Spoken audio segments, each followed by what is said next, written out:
दोस्तों, दुनिया कई ऐसे रहस्यों से भरी पड़ी है जिन्हें आज तक कोई नहीं सुलझा पाया। ऐसा भी नहीं है कि इन उलझी हुई गुत्थियों को सुलझाने की किसी ने कोशिश न की हो। दरअसल वैज्ञानिक या शोधकर्ता जितनी बार भी इन रहस्यों के पीछे का सच जानने की कोशिश करते हैं, वो उतना ही उलझ जाते।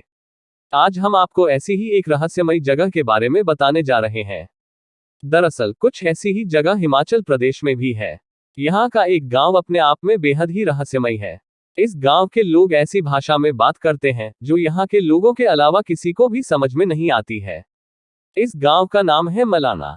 हिमालय की चोटियों के बीच स्थित मलाना गांव चारों तरफ से गहरी खाइयों और बर्फीले पहाड़ों से घिरा है। करीब 1700 लोगों की आबादी वाला ये गांव सैलानियों के बीच खूब मशहूर है। दुनिया भर से लोग यहाँ घूमने के लिए आते हैं। हालांकि मलाना तक पहुंचना बहुत ही मुश्किल है। इस गांव के लिए कोई भी सड़क नहीं है। पहाड़ी पगडंडियों से होते हुए ही यहाँ तक पहुंचा जा सकता है। पार्वती घाटी की तलहटी में स्थित जरी गांव से यहाँ तक सीधी चढ़ाई है। जरी से मलाना तक पहुंचने में करीब 4 घंटे लग जाते हैं। इस गांव से जुड़े कई ऐतिहासिक किस्से हैं, रहस्य हैं और कई अनसुलझे सवाल हैं, जिसमें से एक ये है कि यहाँ के लोग खुद को यूनान के मशहूर राजा सिकंदर महान का वंशज बताते हैं। कहते हैं कि जब सिकंदर ने हिंदुस्तान पर हमला किया था, तो उसके कुछ सैनिकों ने मलाना गांव में ही पनाह ली थी और फिर वो यही के होकर रह गए। यहाँ के बाशिंदे सिकंदर के उन्हीं सैनिकों के वंशज कहलाते हैं। हालांकि यह अभी तक पूरी तरह से साबित नहीं हुआ है। सिकंदर के समय की कई चीजें मलाना गांव में मिली हैं। कहा जाता है कि सिकंदर के जमाने की एक तलवार भी इसी गांव के मंदिर में रखी हुई है। यहाँ के लोग कनाशी नाम की भाषा बोलते हैं, जो बेहद ही रहस्यमय है।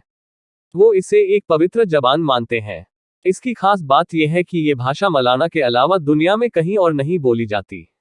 इस भाषा को बाहरी लोगों को नहीं सिखाया जाता है। इसको लेकर कई देशों में शोध हो रहे हैं। मलाना के बुजुर्ग बाहरी लोगों से हाथ मिलाने और उन्हें छूने से भी परहेज करते हैं। अगर आप यहाँ की दुकान से कुछ सामान खरीदें, तो दुकानदार आपके हाथ में देने के बजाय वहीं पर रख देगा और साथ ही वो पैसे भी अपने हाथ में लेने के बजाय उसे रख देने को कहता है। हालांकि यहाँ की नई पीढ़ी इन सब बातों को नहीं मानती। उन्हें किसी बाहरी व्यक्ति से बात करने, हाथ मिलाने या गले मिलने से कोई परहेज नहीं है। आपको जानकर हैरानी होगी कि इस गांव के लोग शादियां भी अपने गांव के भीतर ही करते हैं। अगर कोई गांव से बाहर शादी करता है, तो उसे समाज से बेदखल कर दिया जाता है। हालांकि ऐसा मामला शायद ही कभी सुनने को मिला हो। यहाँ की हशीश चरस भी काफी मशहूर है। दरअसल चरस भांग के पौधे से तैयार किया गया एक मादक पदार्थ है। इसकी सबसे बड़ी खूबी ये है कि मलाना के लोग इसे हाथों से रगड़कर तैयार करते हैं और फिर बाहरी लोगों की बेचते हैं। हालांकि इसका प्रभाव गांव के बच्चों पर भी पड़ा है। बहुत कम उम्र में ही यहाँ के बच्चे ड्रग बेचने के धंधे में उतर जाते हैं। यही वजह है कि मलाना में बाहरी लोगों को सिर्फ दिन में ही आने की अनुमति है, क्योंकि यहाँ के सारे गेस्ट हाउस रात में बंद हो जाते हैं। यहाँ के लोगों का मानना है कि जमलू देवता ने ऐसा आदेश दिया है।